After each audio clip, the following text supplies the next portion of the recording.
Good morning. So good to see all of you.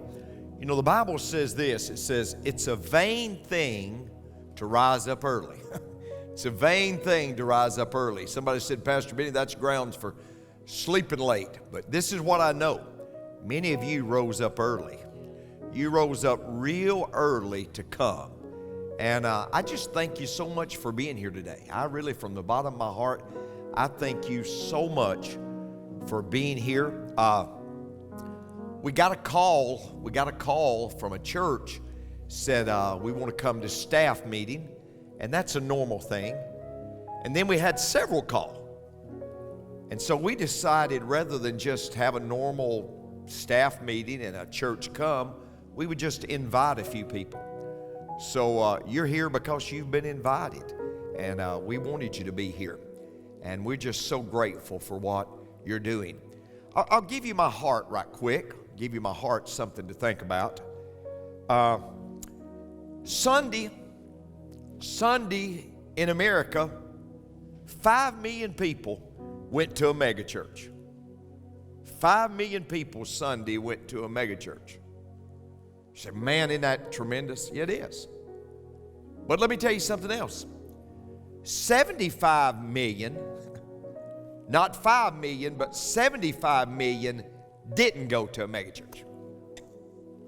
5 million went to a megachurch, but 75 million didn't go to a megachurch. They just went to a church. And here's my heart. My heart is to help those churches that are not megachurches.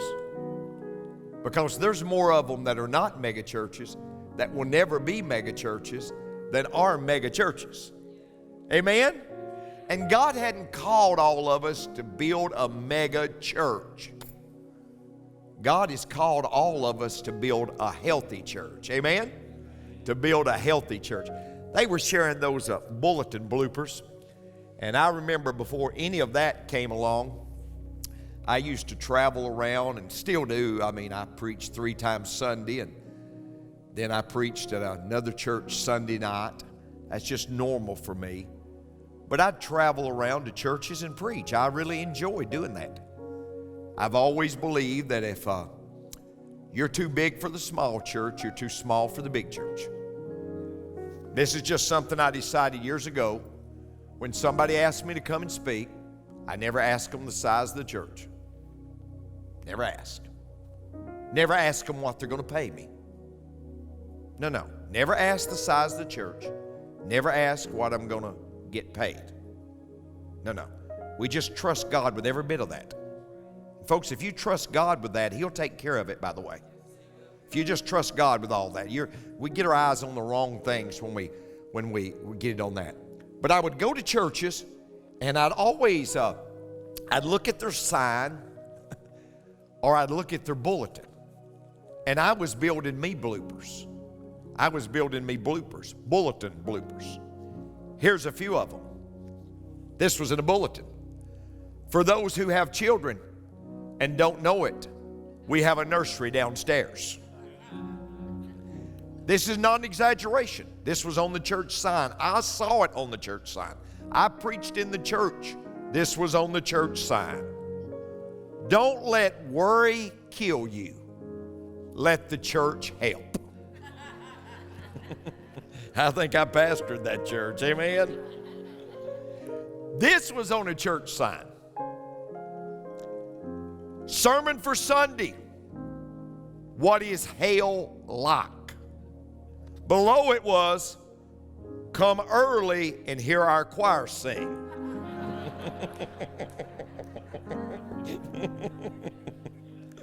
Oh, here's one more. A low self-esteem. Now that's good. A low self-esteem support group will meet Thursday at 7 p.m.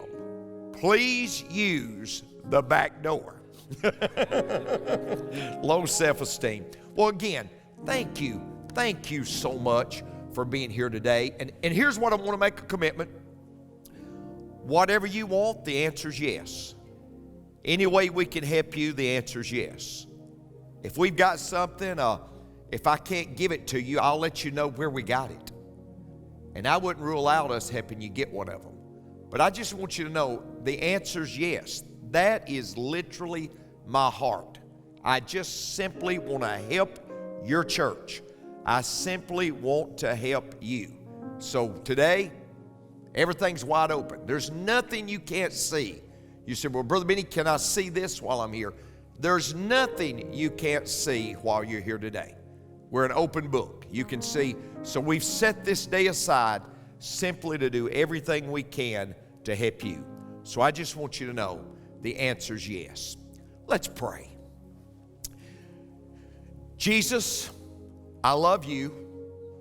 I praise you for who you are. God, you set up on this rock, I'll build my church. So God, you're going to build your church. And hell can't stop it. And we get to be a part of it, Lord. Lord, if there's any arena in life that creates significance, it's being able to serve you. Thank you for the privilege, Lord, of being able to serve in your vineyard. Thank you, God, for just being able to live our lives, to wake up and bring honor and glory to you every day. I pray for these churches. I pray for these pastors today. May we learn from each other, and may we never, ever be the same. May this be a connection day in our lives and ministry. For I pray this prayer in the name above every name. That's the name of your Son, our Savior, Jesus, the Lamb of glory. Till you come, we pray. Amen. Praise God.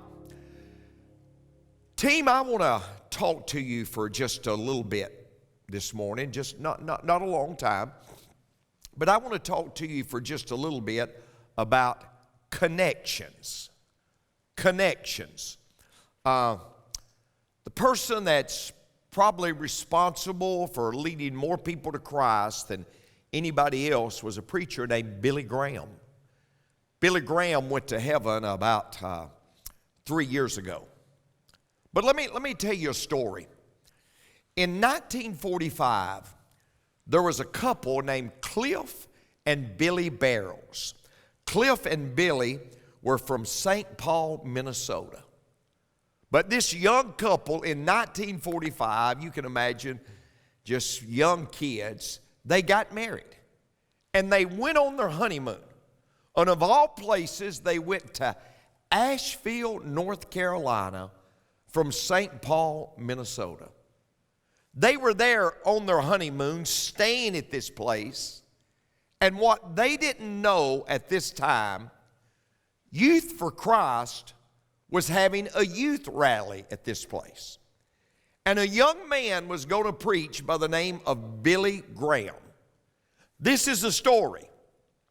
Billy Graham's song leader, it would have been song leader in that day, not worship leader, song leader. But Billy Graham's song leader abruptly left.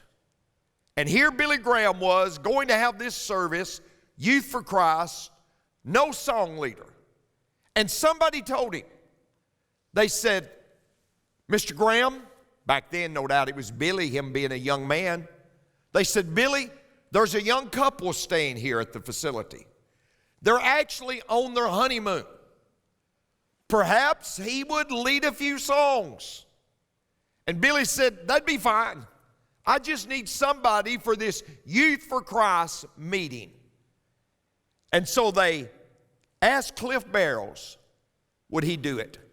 Cliff said, yes, I'll lead a few songs. I'll break away from my honeymoon to lead a few songs because I'm a Christian and a song leader. What happened? A connection was made. A connection was made that night that lasted 6 decades. A connection was made that night that lasted 60 years. You know what it was? It was a kingdom connection. It literally was a kingdom connection. There's a verse, most of us memorized it in the King James Version. It really doesn't change a whole lot no matter which version you, whether you look at. But it literally says in Amos 3:3, can two walk together except they be agreed? Can two walk together except they be agreed? You know, I researched that in the original Hebrew. And in the original Hebrew, which is the truest text, it says this: can two walk together unless there be a divine appointment?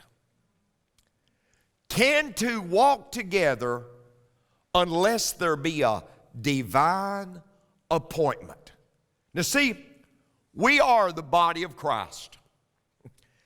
Whether we are Methodist, Baptist, Pentecostal, Presbyterian, whether we be Calvinistic, whether we be Arminian, whether we be pre-trib, whether we be post-trib, whether we be amillennial, it really doesn't matter.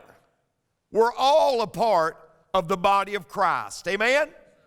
And one part of the body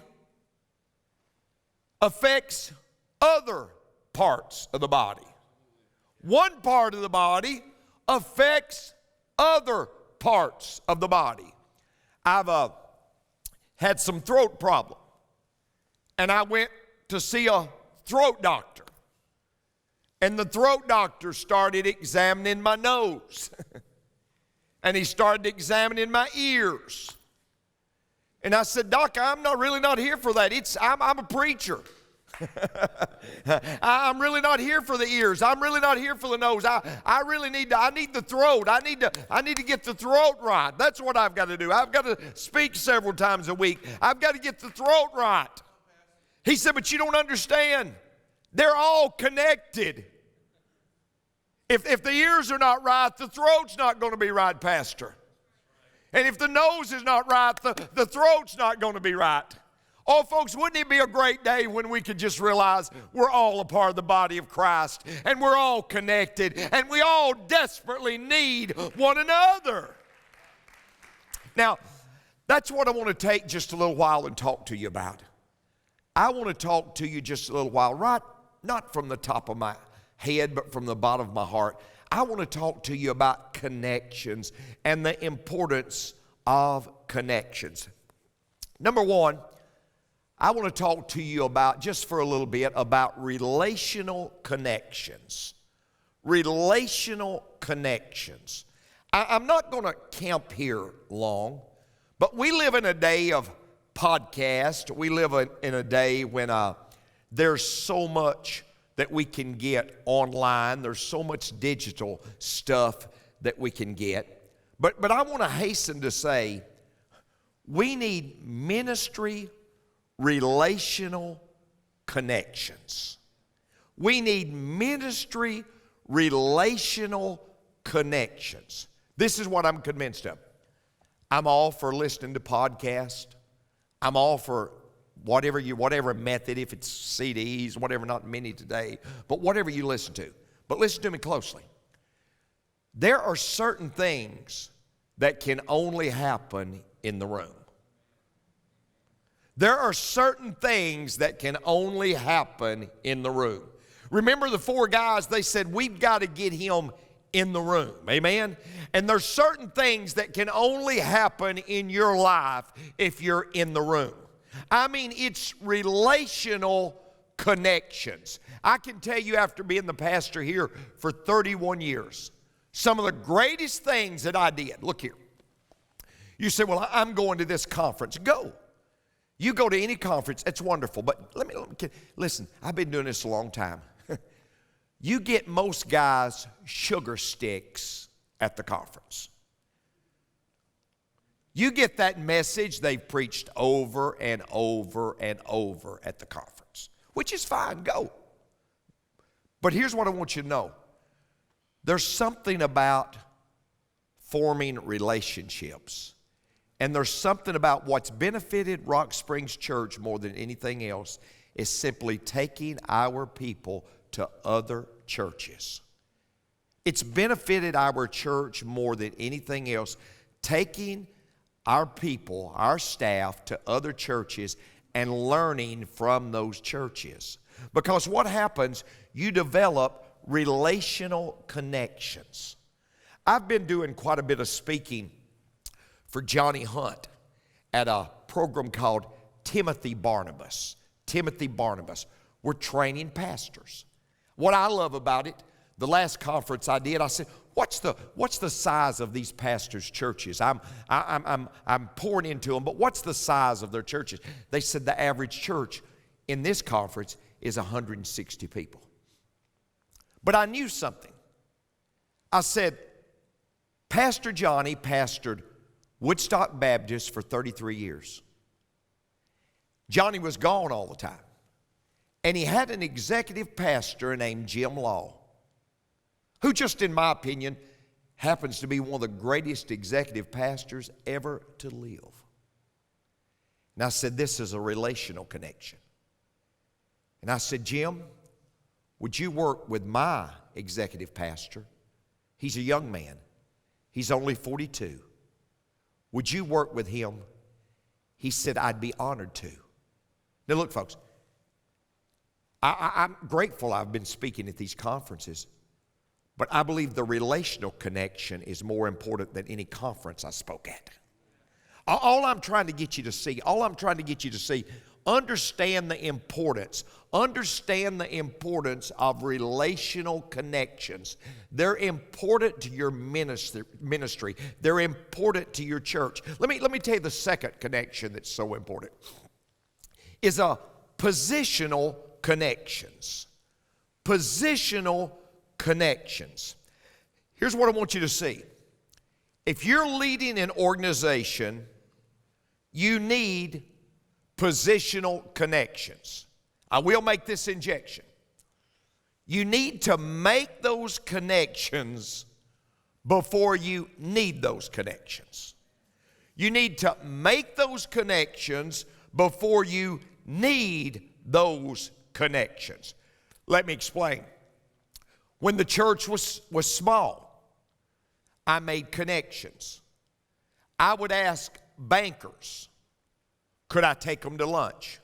You say, now, why would a banker go to lunch with you when you had such a small church? Well, see, listen, I was asking them, would they go to lunch with me to mentor me? I was asking them, can I go to lunch with you and ask you questions? I'll promise you, they were flattered by that. And I was making those connections before I needed those connections. Pastors, listen to me. Your people are going to need medical advice. It's important that you make positional connections. Your people are going to need legal advice. It's important that you make legal connections. It's important that you make connections with your commissioners, with your mayor, with your representative. Here's what I'm always working. Even last week, we went around in the community and I took 3 or 4 sheriffs and I just honored 3 or 4 sheriffs. What was I doing? I was just keeping the connection. Because here's what I want you to see. You say, this is not an important point. Yes, it is an important point. Because your people are going to need you to make positional connections. So we've got relational connections. You're going to need them. Positional connections. We won't camp there, long there. But then you need learning connections. You need learning connections. I've said over and over, everybody needs a Paul. Everybody needs a Paulette. Everybody needs somebody who's been where you haven't been, who can help you to get there. Everybody needs a Paul or Paulette in their lives. One of my favorite stories, look here, one of my favorite stories in the Bible is in 1 Kings chapter 12. We'll hold that verse for right now, guys. I'll come back to it in just a minute. But in 1 Kings chapter 12, Rehoboam becomes king following his father Solomon. You know the story. Rehoboam becomes king.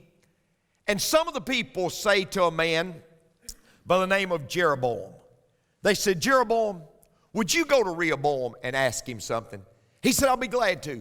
What do you want me to do? He said, well, Rehoboam, while your daddy Solomon was king, we were building the temple. Man, the work was tiring. We're just exhausted. But not only are we exhausted, because we were building the temple, the taxes were so high. And financially, we're just destitute. And Jeroboam, would you go to Rehoboam and simply say to Rehoboam, could you just give us a little break? Could you just give us a little resting period? Could you just back off of us for a little while? To be honest with you, we're just financially struggling. We're just physically exhausted. Could you just give us a reprieve? Could you just help us?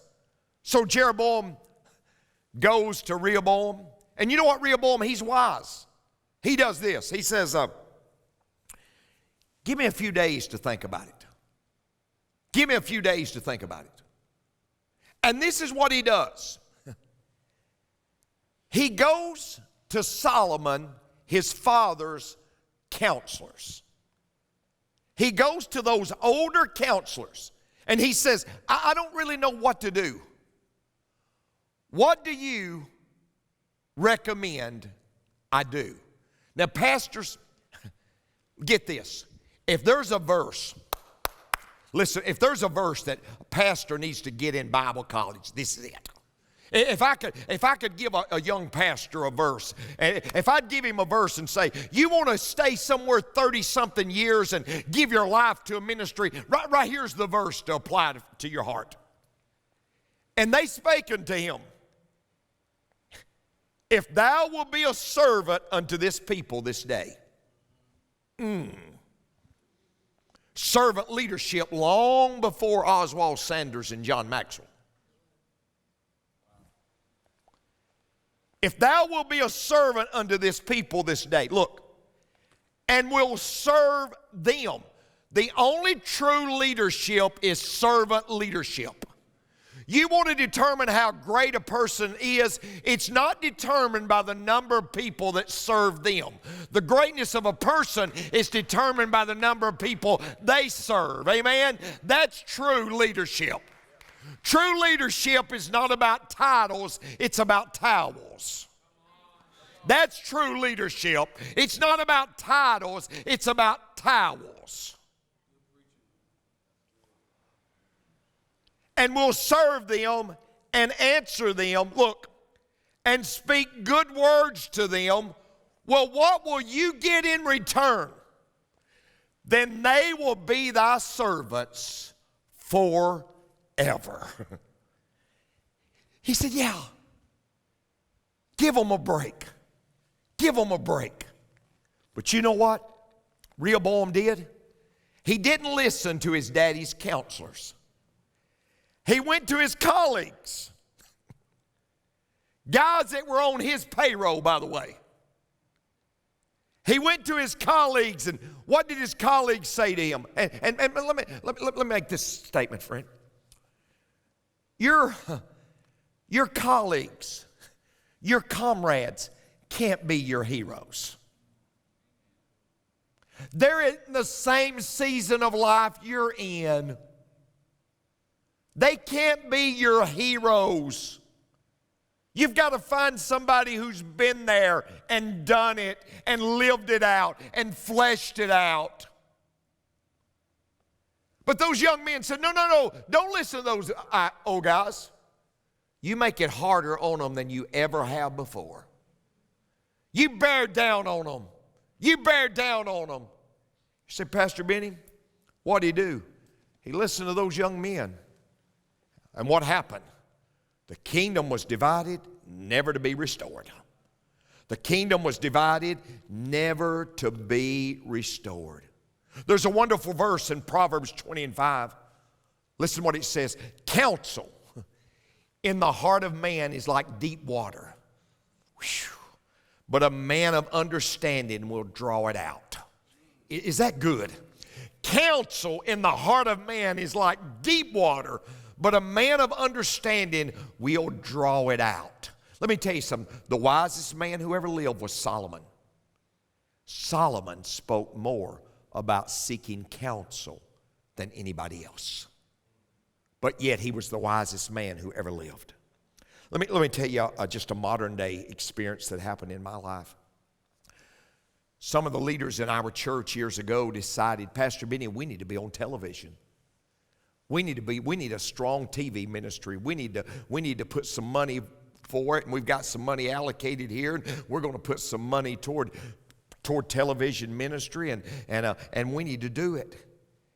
And I said, okay. I said, but I'll tell you what I want to do. I want to go talk to some men. Before I do this, I want to go talk to some men. And I went and talked to a guy named Rod Parsley. And I just wanted every spectrum. I went and talked to James Merritt. I went and talked to John Hagee. I went and talked to Richard Lee.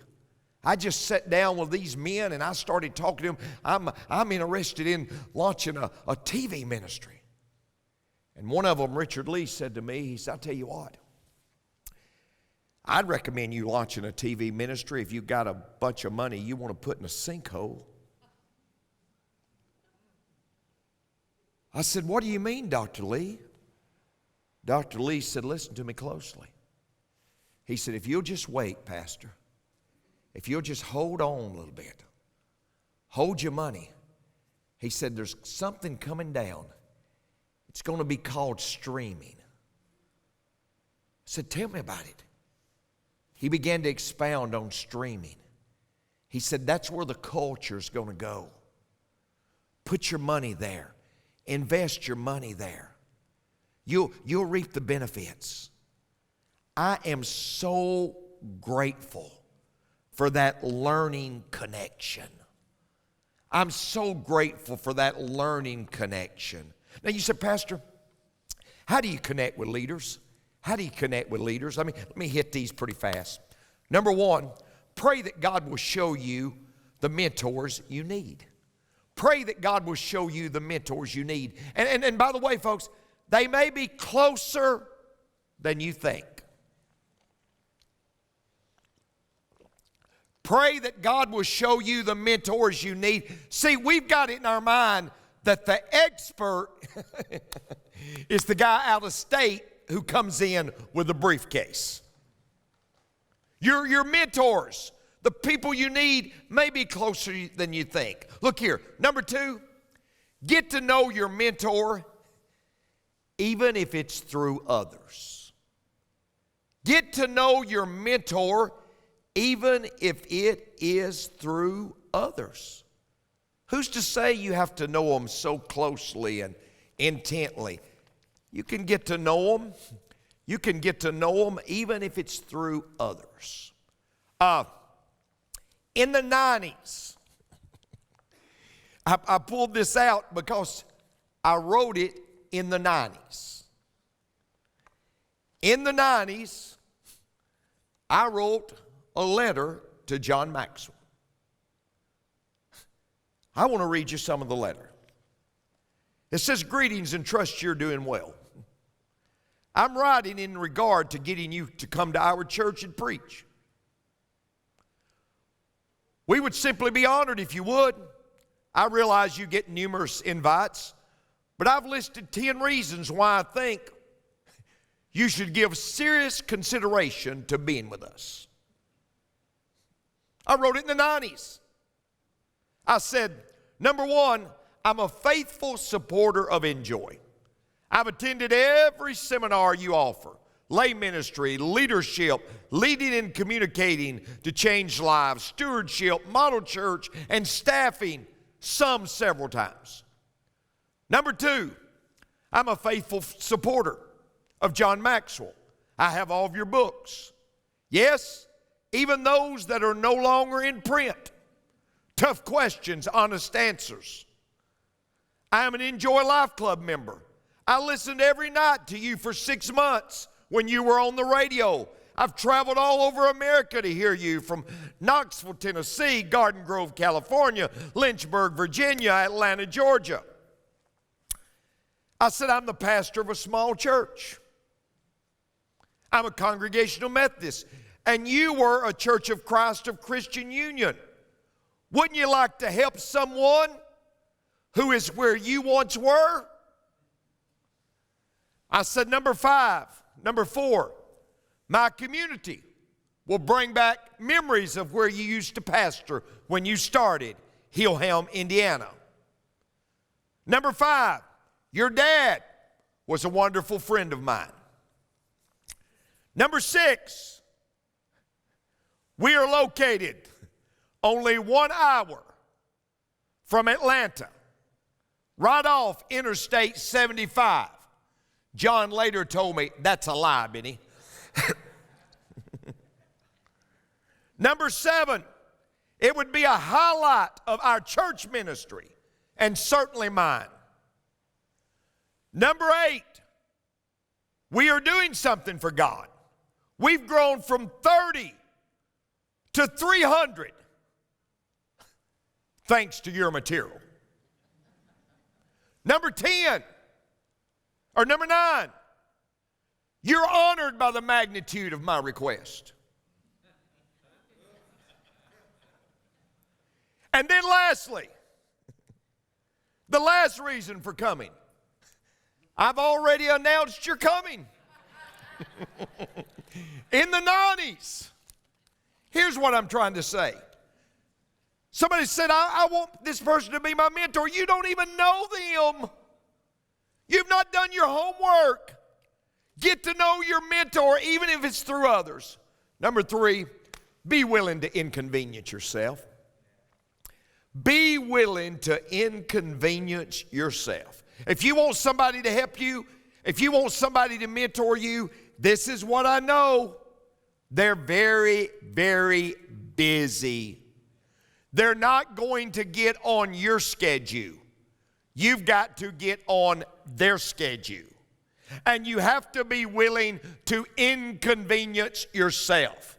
Oh, I want somebody to mentor me as long as it's within my work hours.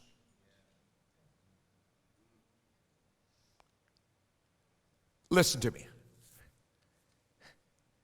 If you really want somebody to mentor you, it's going to cost you something.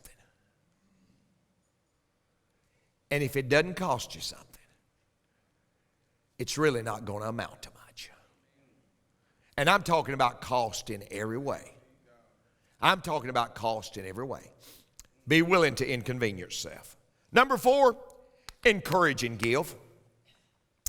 Encourage and give. Encourage and give. For years, team, and I've got to move, but for years, I wanted a relationship with somebody, a man named Jensen Franklin. I didn't know Jensen Franklin, but I admired his work, and I wanted a relationship with him. And I was interested long before Jensen, and he would tell you that if he was sitting right here today. Long before Jensen got involved, I was involved in supporting Israel.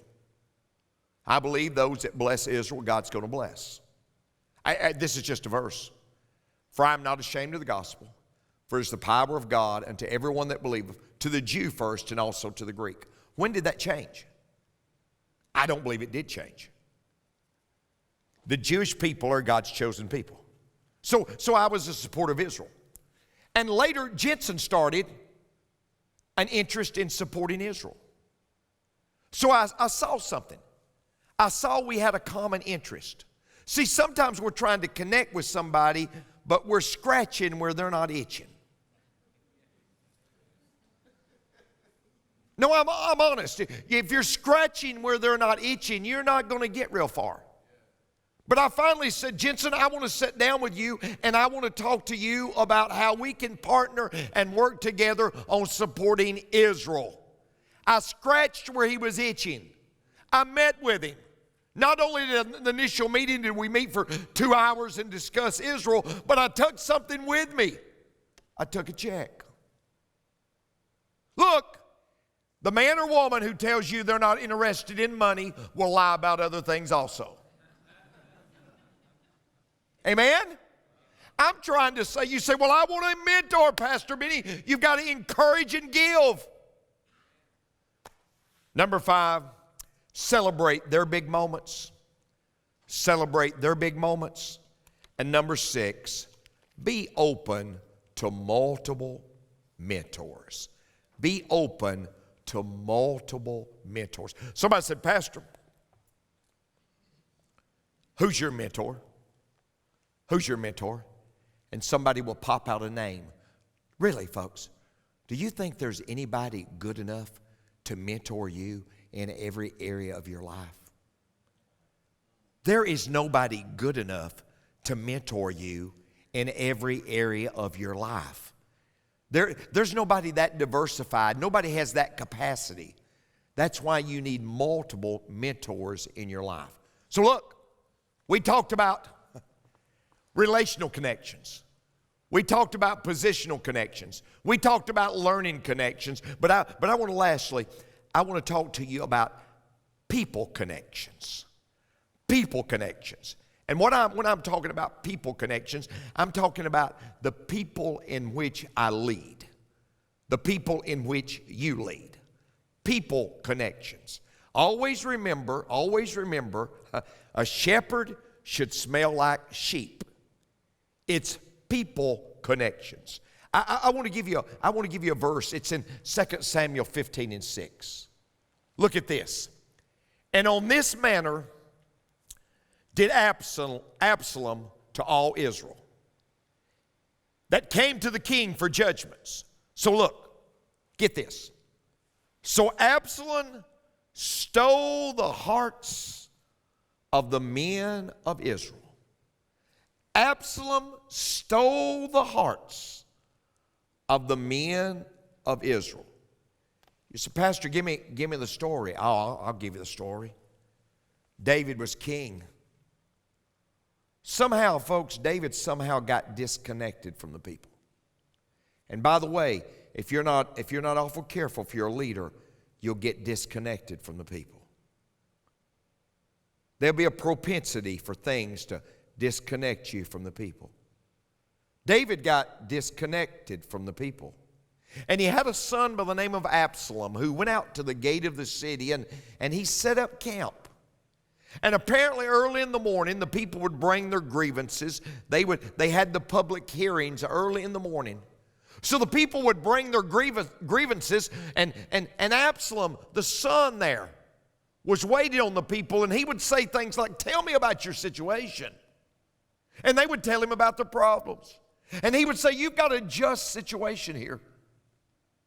If I was in charge, here's how I would handle it.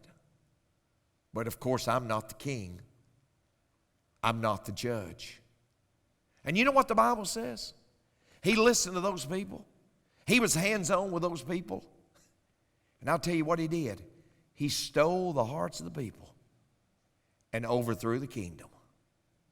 He stole the hearts of the people and he overthrew the kingdom. Now, I'm not advocating overthrowing kingdoms. I'm not advocating that. All I am saying, Absalom does teach us how we connect and how we get the hearts of the people. Here's what I know. If we're going to get the hearts of the people, we got to be with the people. It's people connections. Let me tell you, I'm always looking, as I've pastored this church, I'm always looking for how can I connect with the people. Because there'll be a propensity to get disconnected with people. Oh, listen, folks, you can get blown up and get disconnected from the people. See, if you're not awful careful, you say, oh, I'm in demand everywhere. Yeah, you can be in demand everywhere, but you're not even in demand right where you're at. They're crying out for me over here. No. What about the people that you have the responsibility of being their leader? God has called you there to be their leader. So I'm always looking for ways to connect with the people. We, about a week ago, Darrell Woodruff, who's our senior adult pastor, we got a recreational complex. I want you to see it before you leave. It's wonderful. But we had a massive cookout for senior adults. There was a day, folks, that I used to go around and I'd sit on the back porch with my senior adults and we'd drink iced tea and we'd talk. I can't do that anymore. The sheer numbers won't allow me to do it. But we were having a cookout with the senior adults, and I said, you know what I can do? I can sure go to that senior adult cookout. And I can sure touch a lot of senior adults. Because I don't ever want to get disconnected from my people. Because, see, a shepherd's got to smell like sheep. A shepherd's got to smell like sheep. You've got to live where they live. Now let me make some observations, and we're not too far from done, but we got a little bit to be done. Let me make some observations. Number one, people are insecure. Give them confidence. People are insecure. Listen, folks. Basically, everybody that you're going to encounter is going to be insecure. And you have a responsibility as a leader to give them confidence. Zig Ziglar, one of my favorite quotes, Zig Ziglar said, if you treat everybody as if they're hurting, you'll be treating 90% of the people correctly. If you treat everybody as if they're hurting, you'll be treating 90% of the people correctly. That's the people I'm speaking to. And by the way, that's the one who's speaking too. He's hurting too. We're all hurting just in different ways. People are insecure. That's why it's our responsibility to give them confidence. Steve Jobs, I love this. Steve Jobs said, management is about persuading people to do things they do not want to. Management is about persuading people to do things they do not want to. Leadership is inspiring people to do things they never thought they could. Leadership is inspiring people to do things they never thought they could. See, without confidence in God, I become cocky. Without confidence in ourselves, we become defeated. Without confidence in others, we become suspicious and untrusting. People are insecure, so what do we need to do? We need to give them confidence. We need to believe in them. Number two, people want to feel special. Honor them. People want to feel special. Honor them. See, the Bible says, give honor to whom honor is due. And let me make this injection. Honor people, but there's two things I want you to understand. Be specific and be sincere. If you can't be specific and you can't be sincere, don't do it. People like to feel special. Honor them. Number three, people get emotionally low. Encourage them. People get emotionally low. Encourage them. This was interesting to me. You know, I'm not deep. I'm really not deep. But I found out that if somebody stands in a ice bucket of water, it's a bucket of ice, and somebody stands in it. You know what was interesting for me to learn? People can stay twice as long if there's somebody beside them encouraging them. If you put them in a bucket of ice water and they're standing in the bucket of ice water, they can stand twice as long if there's somebody there to encourage them. I remember years ago I did this with my staff. I walked into a staff meeting. I said, I'll tell you what I want you to do. I want everybody to get out a piece of paper, and I want you to write out 3 things that you really admire about the person to your right. No names, just 3 qualities you really admire to the person to your right. And when you finish them all, hand them to me. And I stood up and I took those things. Kind. Great listener. True friend. The staff would say, that's blank. That's blank. Then the person who wrote it about the person, that person would say, I never knew you thought that about me. people get emotionally low, encourage them. Number 4, people want to succeed, help them win. People want to succeed, help them win. This is what I know. God's going to build His church. God's going to build His church. God's going to build His church. Our responsibility is not to build His church. Our responsibility is people. And if we build people, God's going to build His church. I'll do something. Amy, draw a line right down the middle. Amy's here to help me. Amy's our communications director. Draw a line right down the middle. Okay, team, I want you to do something. I want you to think about somebody in your life. Just take a few moments. I want you to think about somebody in your life who's had a great, great impact on your life. I want you to think about somebody, you'd say, Pastor Benny, this person has had a great influence on my life. They've just a profound influence, a profound impact on my life. Think about that person. Just process. And I know with some of you, we'll just draw a line right across here. With some of you, it's going to be multiple people. But think about that person. Would you say, Pastor Benny, I've thought about that person? Could somebody raise their hand? Yeah. Could somebody say, no, come on. Some of you, think about that person. Hey, listen, you say, I don't know who it is. You wouldn't be in this room without them. You wouldn't be here today without some of those people that's made a profound impact on your life. Now here, you've thought about them, but I want you to do something else. I want you to think about what was the qualities that allowed them to make such an impact on my life. Think about it. What were the qualities? What was the qualities about them? They made an impact, but what kind of person was they? They was blank, blank, blank. Pastor, you've thought about somebody. You've thought about somebody, Johnny, that made an impact on your life, haven't you? Sure.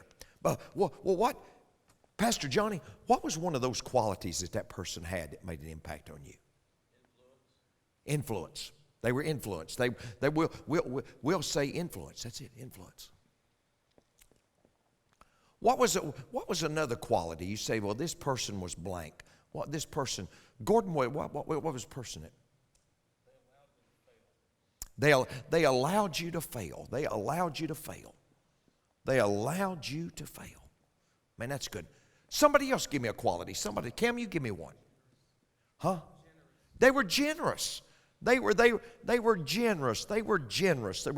Now, somebody else other than my staff, come on, we're family. Inclusive. They were inclusive. They were inclusive. They were inclusive. Yes, they allowed me to be a part. Okay, that's wonderful. Wonderful, yes.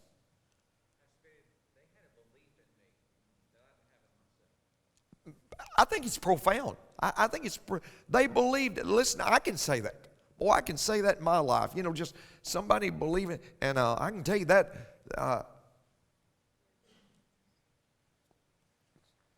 When I think about that, that'd be my wife. Been a lot of times I'd say, Barbara, I don't know if I can do this. Yes, you can. Benny, you're the greatest. Belief. Who else? Sincere.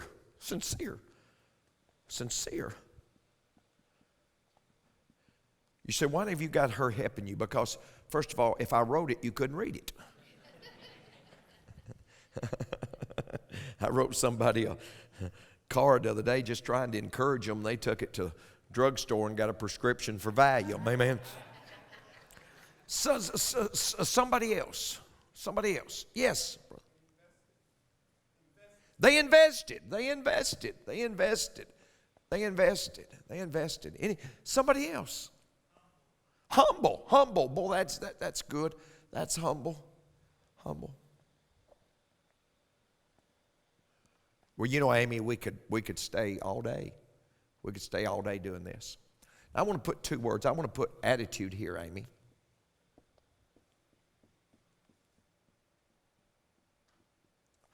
I want to put skills here, skills. Make it plural. You know, folks, I've done this many times. Influence, allowed me to fail, generous, inclusive, believed in me, sincere, invested in me, humble. Those are all attitudes. Nobody listed skills. Nobody listed skills. So the people who've made profound impacts on your lives, it wasn't their skill level. It was the attitude level. It wasn't the, hey, so we're so enamored with our skill level, and we spend all of our time focusing on our skill level, but what impacted people was not our skill, but it was attitudes. Now here's what's so important. Here's what's so important. If you had listed a ton of skills, I couldn't have met those. I couldn't have met those. I couldn't have done all those. But look, every one of these things I can incorporate into my life. Every one of these things you can incorporate into your life. Every one of these are attitudes that we can all become, and we can influence, and we can impact, and we can connect with people. Amy, you did a great job. You did a great job. Now look, we're almost done. I'll hit these fast. Things that cause you to disconnect. We've been talking about connection, but we're going to wrap up with things that cause you to disconnect. Number one, you no longer care. It's compassion fatigue. It's compassion fatigue. What will cause you to disconnect with people is when you no longer care. Compassion fatigue. The second thing that will cause you to disconnect with people is when you quit growing.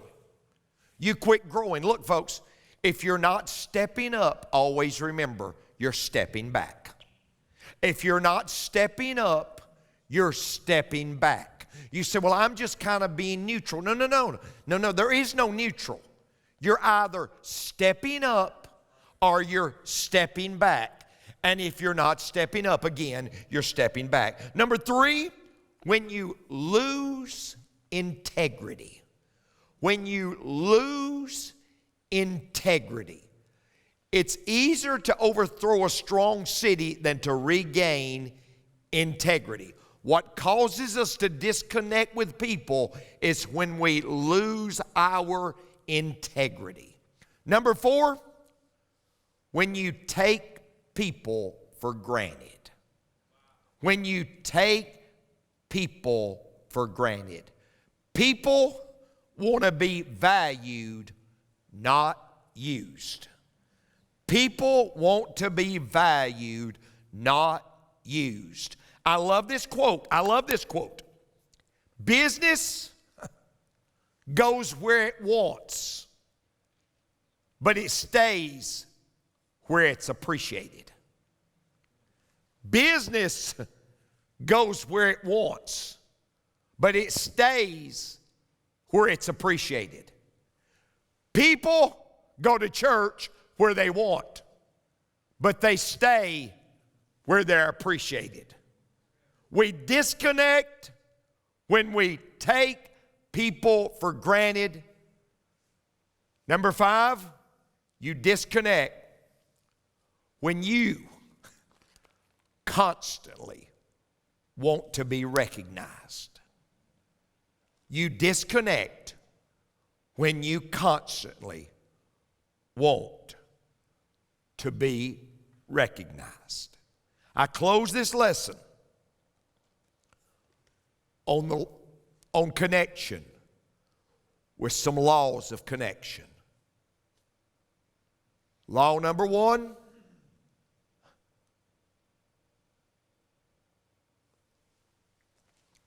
this is the most important.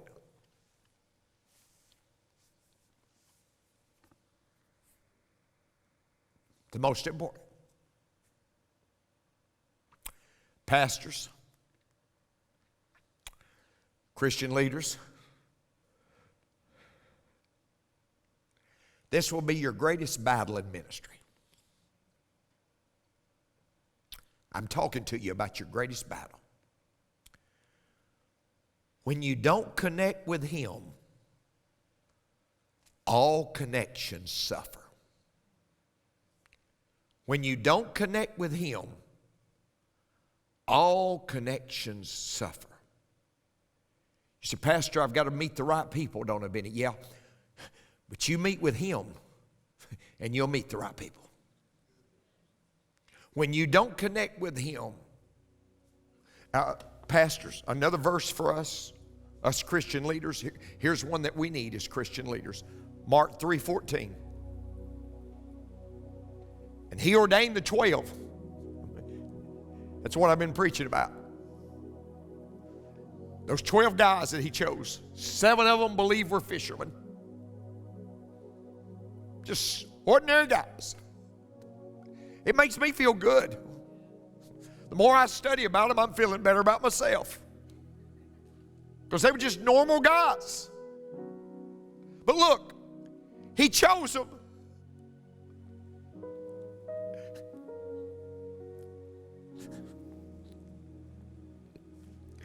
That they should be with Him. I wonder how many times, folks, I've been out doing a bunch of stuff. And the Lord may be saying, what I really wish is you just be with me.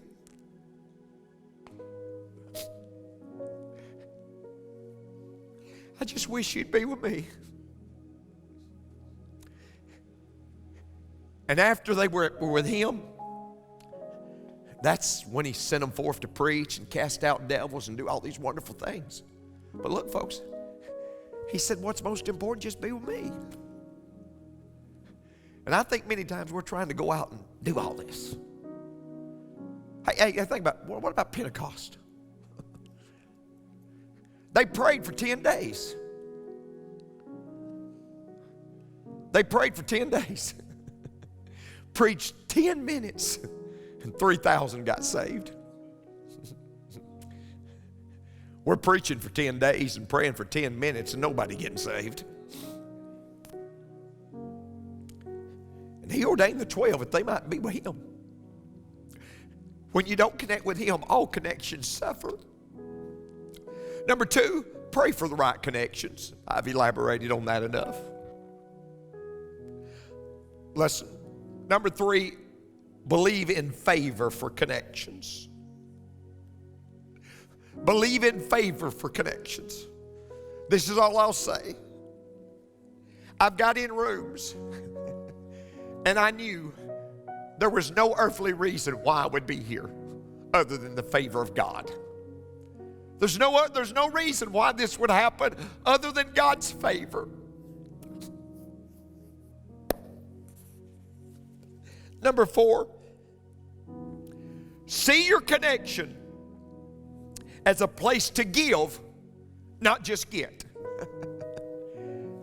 See your connection as a place to give, not just get. And number 5, I threw this in the last second. Fear of rejection can keep you from connection. Fear of rejection can keep you from connection. The law of connection, most important law. The most important law is make sure we connect with Him.